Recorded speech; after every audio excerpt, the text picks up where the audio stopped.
हम्म। वो किस आधार पर मिलता है। हाँ जी। तो आचार्य जी ने बताया था कि जैसे कि कर्मचारी 12 महीने तक काम करता है और 1 महीना का बोनस हमें एक एक्स्ट्रा मिलता है, तो हम्म। उसी प्रकार से हमारे सारे जो कर्म रहते हैं, संस्कार रहते हैं, वो तो सब खत्म हो जाते हैं, क्योंकि जो हाँ कर्म जी। रहते हैं वो निष्काम भाव से करते हैं, सकाम से तो करते नहीं है। हाँ जी। और निष्काम के जितने भी निष्काम का जो फल है वो मोक्ष की प्राप्ति है। तो वो मोक्ष की प्राप्ति तो खत्म करके तो आएगा, तो वो ईश्वर बोनस के रूप में उनको यह जन्म देते हैं। हाँ जी। और दूसरे विद्वानों का मंतव्य ये है, मानना यह है कि कुछ कर्म रह जाते हैं, उसी कर्म के आधार पर हमें मनुष्य का जन्म मिलता है। हम्म। तो ये दोनों विवाद अलग अलग है। ऋषि मंतव्य मतलब किसी ने, मैंने पढ़ा तो नहीं है, लेकिन ये किसी के मुंह से मैंने सुना था कि सत्यार्थ प्रकाश में भी ऋषि ने यही लिखा है कि कुछ कर्मफल हमारे रहते हैं और उसी जन्म पे हमारे हमें मिलता है कर्मफल। तो किसकी, किन की बातों पे, मतलब कौन सी बातें हमें ज्यादा ग्रहण करनी चाहिए। हाँ जी, देखते हैं इसको। हाँ, दो मत है इसमें, दो मत है। पहले भी शायद हमारी चर्चा हुई थी कभी। ये माइक एक बन माइक बंद, करती डिस्टरबेंस आ रहा है किनका। हाँ, धन्यवाद। है, मैंने कर देती। पर ये ध्यान रखना, जिस जिसका माइक खुलता है बंद कर दिया करें। हाँ जी। तो इसमें दो मतभेद है, मत है। एक तो मानते हैं कि कर्म बचते हैं, और एक मानते हैं कि कर्म नहीं बचते। और मेरा भी झुकाव इस तरफ ही है कि कर्म शेष नहीं बचते, क्योंकि बहुत सी साक्ष्यां मिलती हैं वो इसमें ही। पतंजल योग दर्शन में ही ऐसे साक्ष्य, क्या उसको बोलते हैं, प्रमाण ऐसे मिलते हैं। जैसे तथा क्लेश कर्म निवृत्ति, ये शब्द आता है ना, जब असंप्रज्ञात समाधि लग गई, ईश्वर साक्षात्कार हुआ, तो क्लेश और कर्मों की निवृत्ति हो जाती है, वो समाप्त हो जाते हैं। शुरू शुरू में भी आया तथा क्षीयते क्लेश कर्माणी, ऐसे कुछ आया हुआ है कि उस समय जो ये इस तरह के क्लेश कर्म क्षीण हो जाते हैं। होता क्या है कि हमें मनुष्य जन्म क्यों मिला है, यह हमने देखना है। परमात्मा ने क्यों दिया कि भोग अपवर्गार्थम, भोग भोगते भोगते ये जो साधक है वो वहां तक पहुंच गया, उसने अपवर्ग को प्राप्त कर लिया, अर्थात उसने अपने क्लेशों को नष्ट कर दिया, दग्ध बीज कर लिया, संस्कारों को दग्ध बीज कर लिया। और उस समय अब वो निष्काम कर्म, जैसे हमने समझा था, निष्काम कर्म किसे कहते हैं, सकाम कर्म किसे कहते हैं। क्लेश है ही नहीं उसके जीवन में, अब संस्कार भी नहीं बचे, तो वो क्या करेगा, उसका सिर्फ उद्देश्य परमात्मा की प्राप्ति। और ये जो जन्म हमें जिस उद्देश्य के लिए मिला, उसकी पूर्ति हो गई ना। अब क्या है, परमात्मा हमको किसी पाप कर्म का फल दंड के रूप में क्यों देते हैं, दंड भोगने के लिए देते हैं या कोई और उद्देश्य है? वो तो पाप किया है तो वो तो न्यायकारी है, तो वो दंड तो देंगे ही, तो हाँ, दंड भोगने देते हैं, पर भोगना है। उसका उद्देश्य क्या है, क्यों देते हैं दंड? सुधारना है हमें, हाँ, सुधार सुधार। सुधार जी। करना, वही मुख्य उद्देश्य यही है। अब माता पिता बच्चों को डांटते हैं, कोई गलत काम करते हैं, या हमारी जो जेलें बनी है उसका भी उद्देश्य वही था। अब है कि हम दंड करके उसको प्रमुख मानते हैं, उसका सुधार प्रमुख नहीं मानते। तो ये परमात्मा जो हमारे पिता हैं, उन वो हम दयालु भी हैं, कृपालु भी हैं, ये हम सब मानते हैं चीजों को। तो उन्होंने जो ये दिया, दंड देते हैं, इसलिए देते हैं कि हम मनुष्य सुधर जाए, जो जो हमारे पाप कर्म है, पाप वृत्तियां हैं, पाप संस्कार है, वो खत्म होते जाए। ठीक है। और जो पारितोषिक या अच्छे फल का सुख क्यों देते हैं, वो भी इसीलिए देते हैं कि उत्साहित होके और आगे मनुष्य बढ़ता जाए। अब इसके आगे और कोई सुख है नहीं, है ना, मोक्ष ही चरम सुख है। अब वो जब उसने प्राप्त कर लिया और उसने अपने सारा सुधार कर लिया, तो वो दोबारा फिर उसको दंड क्यों देंगे, है ना। इसलिए वो पाप कर्मों के बचने का कोई उद्देश्य रहता ही नहीं। जो जो उसने कर लिए थे, जितना उसने भोगना था वो भोग लिया, अब तक करते करते अब उस चरम सीमा तक पहुंच चुका है। अब एक सीमित कर्म के उसको 31 मील 10 खरब 40 अरब वर्षों की जो 36,000 बार सृष्टि बने बिगड़े, वहां तक उसको मोक्ष का सुख मिल गया। अब उसकी अवधि समाप्त हो गई, तो अब उसको कौन सा जन्म दिया जाए, यहाँ पर शंका आ रही है। अगर पशु पक्षी का जन्म किस आधार पर देंगे, कोई बात बनती नहीं। अब उसने सारा सुधार कर लिया है, अब मनुष्य में भी जाएंगे तो स्वामी दयानंद जी ने लिखा साधारण मनुष्य का जन्म, यानी कि उच्च देंगे या नीच कुल में देंगे, एक साधारण सामान्य एवरेज देंगे, जो कि किसी भी को भी पास करना होता है तो क्या करते हैं, जब प्रमोट करते हैं किसी विद्यार्थी की कंपार्टमेंट आई तो कितने नंबर देते हैं, उतने कि जिससे वो पास हो जाए, बहुत ज्यादा नहीं देते उसको, और फेल करना नहीं है, उसको प्रमोशन देनी है तो वो इसी तरह से देते हैं ना, साधारण मनुष्य का बनाकर। तो इसीलिए साधारण मनुष्य का ही बनता है। अगर हम ये मानते हैं कि उसके कर्म बच गए तो उसका उद्देश्य क्या रहा, अब वो क्या सुधार करेगा, उसने फिर संस्कारों को क्षीण कर लिया, सब कुछ कर लिया, तो अब बचे हुए कर्मों में जरूर तो नहीं कि उसके मनुष्य के लायक जन्म मिले, गंदे कर्म भी हो सकते हैं। मैं तो प्राय उदाहरण देती हूँ, ये मतलब चिंतन करके मेरा तो निकला कि स्वामी श्रद्धानंद जी का ही हम उदाहरण ले। स्वामी श्रद्धानंद जी के जीवन के बारे में हम सब जानते हैं कि उतना जीवन, उनका जीवन कितना पतित था, और ऋषि दयानंद जी के संपर्क से, पुराने संस्कारों से वो उच्च स्थिति पर पहुंचे, और यहाँ तक पहुंच गए कि कितना निष्काम कर्म करने लग गए, गुरुकुलों की स्थापना की, वहां भी बच्चों को करती हूँ आकाश जी, पहले ये बात कर लेते हैं। बच्चों की उल्टियां भी हाथों में लेकर लेकर साफ करते थे, इतने उच्च स्थिति पर पहुंचे। तो अब वो धीरे धीरे उस आत्मा ने इतने अच्छे संस्कारों को, कर्मों को इकट्ठा कर लिया, अब वो धीरे धीरे उन्नत होते जाएंगे, ठीक है। अब वो होकर तो एक, अगर इस स्थिति में रहते हैं तो वो मोक्ष को प्राप्त करेंगे ना। तो अब उनको जो जन्म, अगर हम कहते हैं कि उनके कर्म बचे हैं पिछले, तो उनको क्या मनुष्य का जन्म मिलना चाहिए, पिछले इतने घिनौने कर्म किए उन्होंने, उससे तो मिल नहीं सकता ना। तो फिर अब ऋषि दयानंद जी की बात को काटना पड़ेगा कि साधारण मनुष्य का जन्म मिलता है, ठीक है। तो मैं तो इस तरह से अगर हम करते हैं तो सबको एक जैसे मनुष्य का जन्म नहीं मिलना चाहिए, तो साधारण नहीं मिलना चाहिए, किसी को उच्च मिलना चाहिए, किसी को पशु की योनि मिलनी चाहिए, किसी को साधारण की, किसी को बिल्कुल नीच मनुष्य की योनि मिलनी चाहिए, ऐसे होना चाहिए ना, फिर एक जैसी तो नहीं हो सकती। तो इसलिए मेरे हिसाब से तो ये ठीक है। और दूसरा जो इसमें प्रश्न होता है कि मनुष्य का ही जन्म क्यों दिया, पशुओं का क्यों नहीं दिया, उसने कोई पाप कर्म तो किए नहीं, मोक्ष की अवधि में उस आत्मा ने कोई भी कर्म ही नहीं किया, ना पाप किए ना पुण्य किए, और पहले उसने हिसाब किताब बराबर कर लिया था, सारे अपने संस्कारों को समाप्त कर लिया, निष्काम कर्म करता गया। तो अब उसको पशुओं की योनि तो तब मिले ना जब उसके पाप कर्म हो, और परमात्मा न्याय करते हुए, यही तो उसकी कृपा है कि अब उसको फिर मनुष्य का जन्म देता है कि फिर आगे और अच्छे कर्म करते जाओ, आगे और बढ़ो। अब ये एक सामान्य, ये जो है एक एवरेज रेखा जिसको बोलते हैं ना, औसत रेखा, ये है। अब यहाँ से ऊपर भी जा सकता है, नीचे भी जा सकता है, ठीक है। तो हो गया समाधान। हाँ जी, तो जी ये, माता जी, धन्यवाद। हाँ जी, तो इसमें दीदी जी नमस्ते, इसमें मेरा और एक क्वेश्चन आता है, क्योंकि मैं भी क्लास में होती हूँ, जो उसे सामान्य जन्म मिल गया है, उसके सारे संस्कार दग्ध बीज हो गए हैं, तो फिर उसको जन्म सामान्य मिल रहा है सृष्टि के आदि में, तो फिर भी सामान्य मिल रहा है, फिर कर्म करेगा? नहीं नहीं, मोक्ष के बाद की बात हो रही है ये। मोक्ष के बाद की बात कर रही हूँ, तो फिर भी तो आएगा ना, जन्म तो होगा ना। हाँ, जन्म तो होगा, वो हाँ, कितनी देर बाद होगा, 36,000 बार सृष्टि बनेगी, बिगड़ेगी, काफी लंबा इतना। समय है, काफी लंबा काल है, हाँ जी, तो उसमें तो बहुत समय निकल जाएगा, तो फिर हाँ, साधारण ही मनुष्य का जन्म होगा, साधारण ही घर में होगा, हाँ जी, और फिर वो ऐसे ही कर्म करेगा।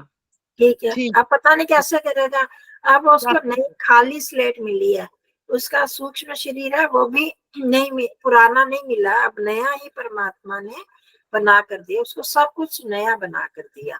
अब उसकी अब उसके स्लेट सारे बिल्कुल खाली सारे है। अब नष्ट हो गए, जो सूक्ष्म शरीर था उसका वो भी नष्ट हो गया। हाँ जी, अब नया बना कर दिया, बिल्कुल प्लेन खाली। अब वो नई खेती बोएगा, जैसे कर्म करेगा, जैसे संस्कार लेता जाएगा, अब उसको बिल्कुल स्वतंत्र छोड़ दिया ना। अब इसमें कोई पार्शियलिटी, कोई पक्षपात नहीं है ना। हाँ समझ हाँ, रहे हो अब आप सब? मैं समझ गई, लेकिन स्वामी विवेकानंद जी से भी मैंने यही सवाल किया था, उन्होंने ये बताया था नहीं, ये गणित हिसाब परमात्मा जानता है, उसके कुछ शेष बचे होते हैं उसके आधार पर मिलता है। कहाँ शेष है उसके फिर? पहले देखो, हमने पहले ही बात की कि इसमें हाँ, दो मत है। कुछ ये हम्म कहते हैं कर्म बचे होते हैं। हमारा प्रश्न यहाँ पर है, मैंने हम्म, वही तो सारी व्याख्या की है अभी, कि जी अगर जी, कर्म बचे होते हैं तो फिर हम्म, सभी को साधारण मनुष्य का ही क्यों मिले, फिर तो अलग अलग मिलना चाहिए। तो ठीक है, स्वामी का इस सिद्धांत को काट काट दो कि साधारण मनुष्य हम्म, का जन्म मिलता है, वो तो फिर हो ही नहीं सकता ना, फिर सबको बिल्कुल, उनके तर्कों के अनुसार मिलेगा। तो इसलिए कुछ तर्कों को देखते हुए, अंतर साक्षियों को देखते हुए ये बात नहीं बनती। ये मैंने जो कहा है कि मेरा झुकाव भी इस तरफ है, अंतर साक्षियों जो प्रमाण मिलते हैं उनके आधार पर भी, और ऐसे जब हम युक्तियां देखते हैं तो उसके आधार पर यही है कि उसको परमात्मा पहले बराबर कर लेते हैं, या तो ऐसे हम कहें कि पहले उनके कर्म बराबर हो गए होते हैं पुण्य पाप, तो फिर साधारण मनुष्य का मिलता है, कोई भोग भाग के ऐसा तो कुछ होता भी नहीं। क्योंकि हमने देखा है जीवन मुक्त व्यक्ति जो योगी होते हैं उनको भी कई कष्ट भोगने पड़ते हैं, उनके भी बाकी बच्चे हुए कष्टों को उनको भोगना ही पड़ता है। क्योंकि जब तक जन्म मिला है वो उसका प्रारब्ध उसको सहना ही पड़ेगा। फिर मुक्ति के जब वो मर जाता है, उसके शरीर का नाश हो जाता है, तब फिर वो उसको मुक्त अवस्था प्राप्त होती है। फिर मुक्ति के बाद तो उसको, मैंने पूरी सारी बात देखो, एक बात मैं आप सबको कहूँ, कोई हमारे मन में प्रश्न होता है ना, तो जब उसका समाधान, पहले जो प्रश्न चल रहा है उसको बड़े ध्यान से सुने। आपने जो प्रश्न किया उसके सारे समाधान पहले मैंने बता दिए, आपका ध्यान अपने प्रश्न पर ही अटका हुआ था, इसलिए आप ठीक तरह से सुन नहीं पाए। तो मैं यही बता रही थी कि अगर हम ऐसे मानते हैं कि हर एक के कर्मों के आधार पर भी उसको जन्म मिलेगा, तो फिर किसी को अच्छा मिलना चाहिए, किसी को बुरा मिलना चाहिए। श्रद्धानंद जी जैसे मनुष्यों को तो फिर वो मिलना चाहिए, पशु का जन्म मिलना चाहिए। उन्होंने इतने गलत कार्य किए हुए थे अच्छे कर्म करने से पहले, उनके कर्मों का फल अभी तो नहीं मिला था ना। तो उन्होंने जो भी गलत कर्म किए, शराब पीना, जुआ खेलना, पर स्त्री गमन, क्या क्या जो भी इन्होंने कार्य हो सकते थे वो सब उन्होंने किए।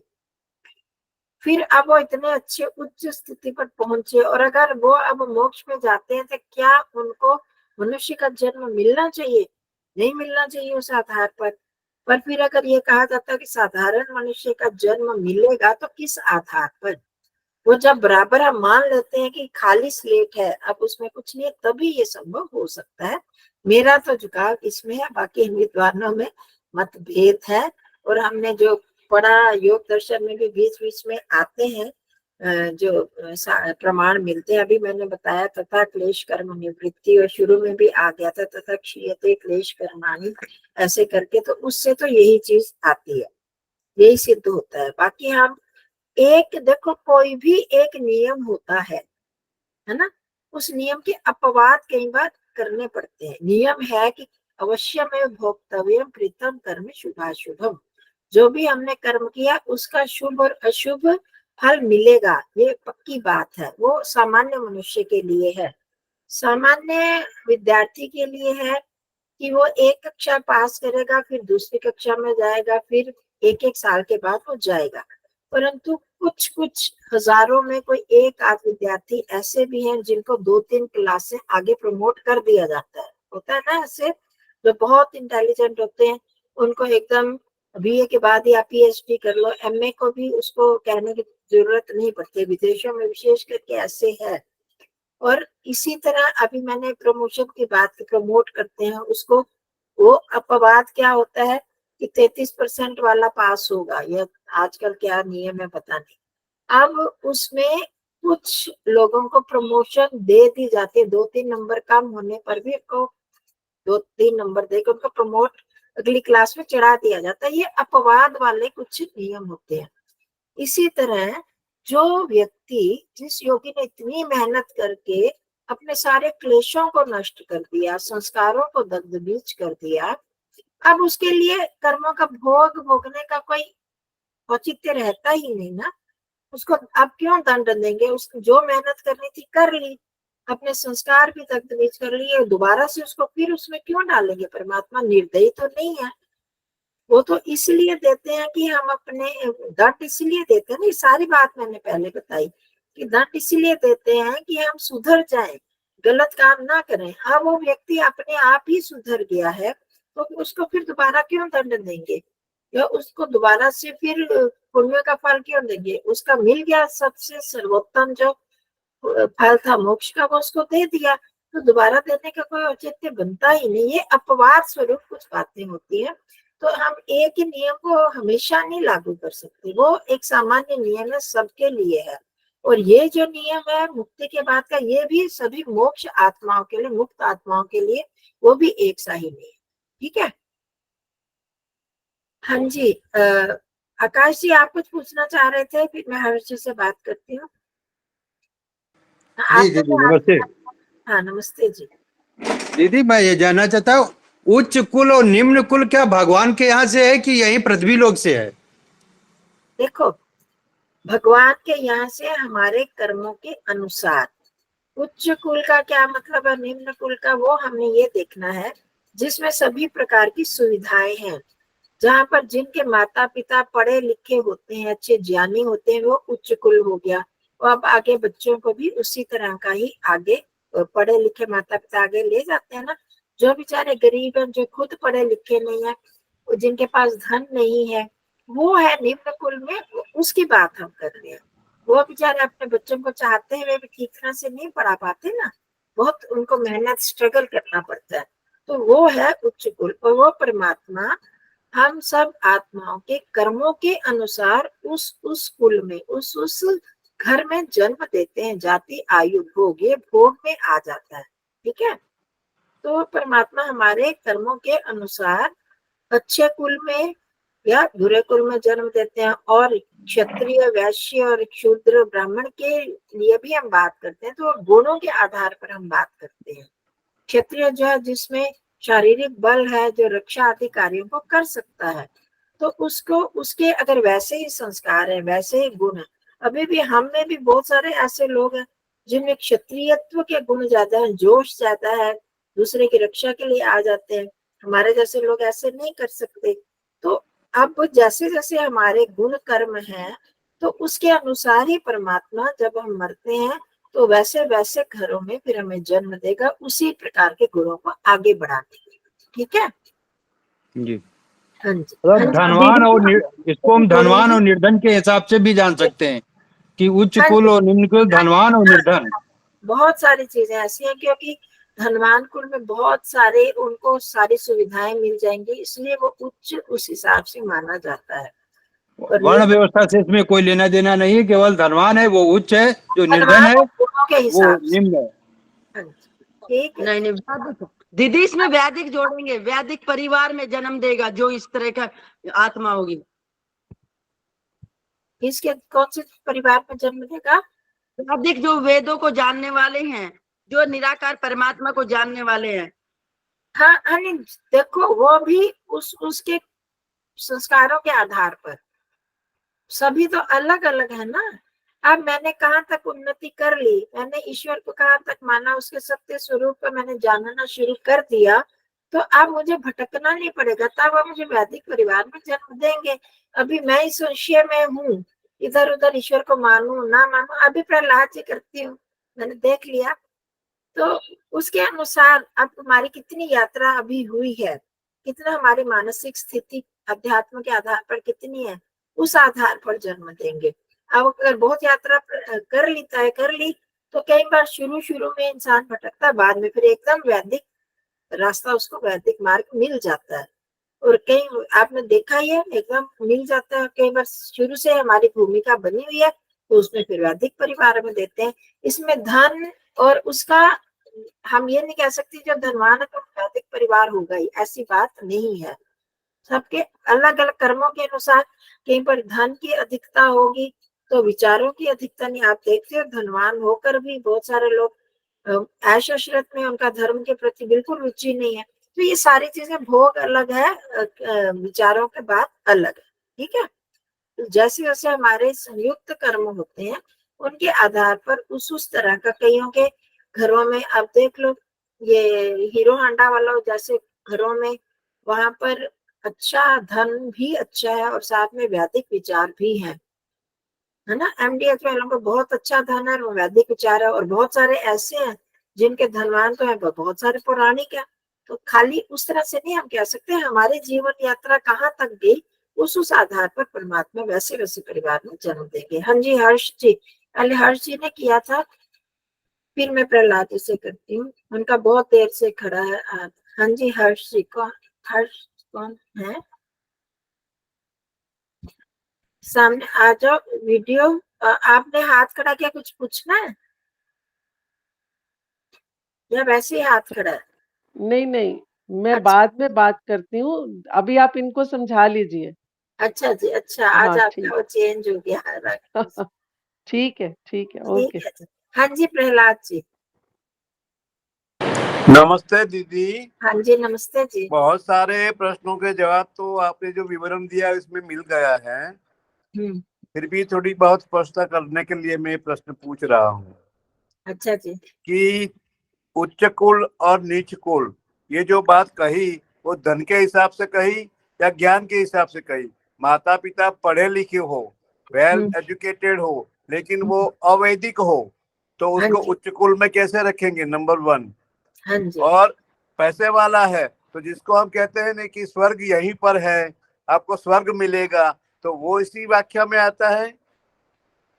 हाँ देखिए, वही मैंने कहा, मिश्रित रूप में हम कहेंगे। उच्च कुल का एक तो हमने ब्राह्मण कुल पहले, मतलब कि जो ज्ञानवान है वो सबसे ज्यादा उच्चता तो उसमें ही होगी, है ना। चाहे धन कम हो, अगर वैदिक कुल में आ जाता है इंसान, वहां पर उसका जन्म हो जाता है, अच्छे विचार मिल जाते हैं, ज्ञान मिल जाता है, धन मध्यम कोटि का होने पर भी हम उस उच्च कुल की उसको उपमा देंगे, हम कह सकते हैं उसको।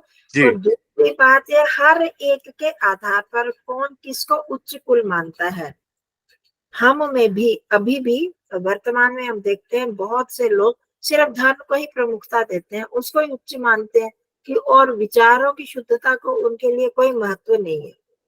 तो अब हम हर आत्मा के कर्मों के अनुसार उसको क्या अच्छा लगता है, उसकी किस में रुचि है, ये तो सीधी सी बात है, परमात्मा उसकी रुचि के अनुसार उसको जन्म देंगे।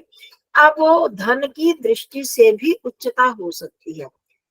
अब मैं फिर कह रही हूँ कि ये सब चीजों को मिलाने के बाद हम किस में उच्चता मानते हैं, तो उसके अगर पुण्य कर्म अधिक है और उसकी रुचि उस प्रकार के कर्मों में है, तो उसको फिर वैसा ही धनवान परिवार मिलेगा। और बहुतों में धनवान के साथ ज्ञानवान भी मिल जाता है, तो वो उसके लिए वो उच्चता तो सबसे अधिक है, जिसमें सारी चीजें मिल गई। जैसे मैंने कुछ उदाहरण दिए अभी आपको, 2-3 परिवारों के जो उद्योगपति हैं और उनके वैदिक विचार भी हैं, उन घरों में मिलता, वो तो सर्वोच्च हो गए ना, मतलब कि सभी दृष्टि से उच्च हो गए। जिनमें खाली धन है और दूसरी चीजें नहीं है, तो उसको हम उच्च में भी मध्यम कोटि का उच्च मानेंगे। आपने देखा ना, जैसे मृदु मध्य अधिमात्र, उसमें भी मृदु मृदु भी हो सकता है, मृदु मध्य अधिमात्र भी हो सकता है, अलग अलग कोटियां होती है ना। तो उच्च में भी हम अलग अलग कोटियां ले सकते हैं, जिनमें ज्ञान वैदिक विचारधारा भी है और धन भी है, आयु भी उनको अपनी उस तरह से मिली, तो वो सर्वोच्च कोटि वाला कुल हो गया। और जिन लोगों का एक चीज है दूसरी नहीं है, तो उसको हम मध्यम और निम्न, ऐसे उनको भी अलग अलग हम कर सकते हैं। ठीक है जी। हाँ जी। हाँ, हाँ। बिल्कुल बिल्कुल स्पष्टता हो गई, लेकिन इसके अनुसंधान में एक और प्रश्न भी है कि पहले आगे किसी ने अपने पाप कर्म बहुत कर दिए, और फिर अभी सत्संग में आने लग गया तो वो पाप कर्म तो अपनी जगह पर है, अभी उसके कर्म फल मिले नहीं है उसको। हाँ जी। तो बाकी अपने जो सारे क्लेश हैं, अविद्या है, उसका धीरे धीरे धीरे नाश करता गया हाँ और जी। मोक्ष की कक्षा में पहुंच गया। तो जो हाँ पहले जी। वाले कर्म है वो पड़े रहेंगे, उसको मोक्ष मिल जाएगा या उसको भुगतने के बाद मिल जाएगा? देखो, इस पर मैंने जो मुक्त हो गया, अभी उसका एक आध जन्म बाकी है, तो वो तो कर्मों के अनुसार मिलेगा। अगर वो मोक्ष को उसने प्राप्त कर लिया, निरंतर वो आगे बढ़ता जा रहा है। इसीलिए मैंने स्वामी श्रद्धानंद जी को उदाहरण दिया था, आप बाद में वो ज्वाइन किया। स्वामी श्रद्धानंद जी जैसा इंसान, हमें उनका उदाहरण सामने एकदम समक्ष दिखाई देता है कि कितने घोर पाप कर्मों के बाद वो कितने उच्च कोटि पर आ गए, है ना। अगर वो आगे आगे आगे बढ़ते जाते हैं और सीधा मोक्ष प्राप्त कर लेते हैं, तो अब पाप कर्म मिलने का तो कोई औचित्य रहता ही नहीं ना। उन्होंने अपने सारे क्लेशों को दूर कर दिया, सब कर लिया, तो अब जो किए वो इसीलिए तो पापों का फल देते हैं परमात्मा की, हम अपना उद्धार करें, अपने दोषों को दूर करें, इसीलिए देते हैं ना, कोई और उद्देश्य तो है नहीं। जब उन्होंने अपना उद्धार कर ही लिया, तो अब फिर पाप कर्मों का फल क्यों देंगे परमात्मा? क्योंकि क्लेश करने के बाद, क्लेशों को दूर करने के बाद, अब उसका तथा क्लेश कर्म निवृत्ति, उसके कर्मों की निवृत्ति मान ली जाती है। यहाँ पर आया है चौथे पाद में योग दर्शन के। तो मैं तो इस चीज को मानती हूँ, मैंने सारा यही वर्णन किया कि मेरी तो यहाँ पर है झुकाव, और इसमें साधारण मनुष्य का जन्म मिलता है, ये वो होता है, वो सारी शर्तें पूरी हो जाती है। कुछ अगर हम कुछ तो स्पष्ट हो गया, लेकिन जो कर्म का फल है वो तो कभी न कभी मिलना ही है, तो कब मिलेगा? नहीं, अब वहां पर कर्म फल की आवश्यकता, देने की आवश्यकता नहीं रहती ना उस व्यक्ति को, जो सब सुधर ही चुका है।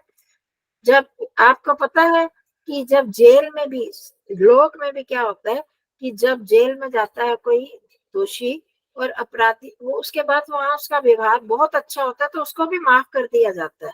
तो यहाँ परमात्मा भी माफ कर देंगे, इतने इसके बाद उसको क्या जरूरत है? जब लोग तो परमात्मा इतने निर्दयी तो नहीं है ना, उसने इतनी मेहनत करके अपने संस्कारों को दर्द बीज कर लिया, तो आप उसको माफ नहीं कर देंगे क्या? ये अपवाद स्वरूप है।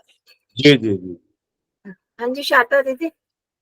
बहुत खूब धन्यवाद। हाँ जी, धन्यवाद। हाँ जी, मैं तो ये कह रही थी, जैसे महर्षि दयानंद का जन्म पौराणिक परिवार में हुआ था, कुछ कर्म उनके ऐसे रहे होंगे ना जो, हाँ जी, हाँ जी। लेकिन वैसे धनाढ्य परिवार था और उनकी शिक्षा दीक्षा भी बहुत अच्छी तरह हुई, हाँ जी। और अपने दूसरे अच्छे कर्मों के आधार पर उन्होंने कितनी उन्नति की। तो ये तो कर्मों के अनुसार तो मिला ये वाला जन्म, पर इतना आगे, इतना उन्होंने बहुत अच्छा अपना जीवन बिताया और इतना प्रचार किया, तो मोक्ष तो अवश्य मिला होगा। हाँ, हम तो मानते हैं हमको मिला होगा। और ये भी उनके, देखो, ईश्वर भी पता नहीं किस तरह से देश का, समाज का उद्धार भी करना चाहते हैं। अब ऋषि दयानंद जी को अगर शुरू से ही वैदिक परिवार मिल गया होता तो उनको इतना संघर्ष नहीं करना पड़ता ना, वो सीधा आधे में चले जाते और लोगों को और ज्यादा मार्ग प्रशस्त कर पाते। उनको कितना संघर्ष करते, हाँ, बहुत, सिर्फ 19 साल का उनको समय मिला देश को उद्धार करने के लिए। तो अब उतने कर्मों के पीछे उनको इतना स्ट्रगल करना पड़ा, और कुछ ऐसे कर्म रहे होंगे पूर्व के, उस सच्चे ज्ञान को प्राप्त करने के लिए उनको कितना कितना भटकना पड़ा। हाँ जी, चंचल बहन जी।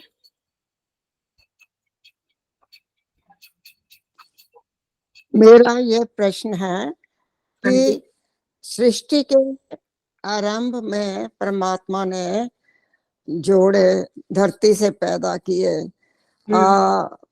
पशु पक्षी भी किए, गाय घोड़े सब पैदा किए। तो उस वक्त जब वो संसार में आए तो पशु पक्षी अपने कर्मों के अनुसार उन्होंने किए, मनुष्य को अपने कर्मों के अनुसार किए। तो उनकी तो क्लीन स्लेट थी ना, एक नया जीवन शुरू किया। तो समझ ये गई प्रश्न, हम्म, समझ गई। क्योंकि हम्म, प्रलय हुआ सृष्टि के आरंभ में, किस आधार पर उन सबको जन्म दिया। तो आपको अगर याद हो तो हमने पहले इसकी चर्चा की है। जब प्रलय होती है तो सूक्ष्म शरीर तो समाप्त हो जाते हैं, क्योंकि जिस प्रकृति से बना हमारा सूक्ष्म शरीर बना हुआ है, वो तत्व तो नष्ट हो गए, वो मूल प्रकृति में आ गए सत्व रजतम में। परंतु हर आत्मा के, हर जीव के जो जो कर्म थे, जो जो संस्कार थे, वो परमात्मा के अपने ज्ञान में आते हैं। परमात्मा अपने ज्ञान में उन सबको ले लेता है। जैसे आजकल मैं कल परसों वहां पर शिविर में भी बच्चों को बता रही थी कि क्लाउड सर्विस आजकल चली है ना। पहले हम जो अपने सिम कार्ड में डालते थे ना, जितने भी हमारे डाटा थे, है ना, ये हम सबको पता, हम सिम कार्ड में जो जो डाटा होते थे वही हम निकालते थे। पर आजकल क्या था, क्लाउड में डाल देते हैं सारे डाटा, वहां पर चले जाते हैं, और वो सिम कार्ड से बहुत ज्यादा विस्तृत, मानो परमात्मा के ज्ञान में जैसे चला गया, स्पेस में ही वो सारे उनको डाटा को इकट्ठा कर लेते हैं। अगर हमारे पास सिम भी नहीं बचता ना, वो भी पूरा गुम जाता है हमारा फोन पूरा का पूरा, तो उस क्लाउड में से निकाल लेते हैं सारे संस्कारों को, जो भी आंकड़े ना, उन सबको निकाल के अपने दूसरे नए फोन में डाल देते हैं। समझ रहे हो ये? तो हाँ जी, बिल्कुल ऐसे ही वो क्लाउड, वो परमात्मा है, उसके ज्ञान में ये सारे डाटा इकट्ठे रहते हैं। इसीलिए तो उसके ज्ञान को अनंत ज्ञान कहा जाता है ना। अनंत ज्ञान वाला परमात्मा सभी जीवों के कर्मों को, उनके संस्कारों को वो अपने ज्ञान में रखता है। और फिर जब जन्म देता है इस प्रलय के समय के बाद, एकदम बाद, तो वो तो उनके कर्मों के अनुसार देता है, ब्लैंक शीट नहीं देता। वो उनके पिछले आंकड़ों के अनुसार, उनके पिछले संस्कारों के अनुसार ही उनको जन्म मिलता है।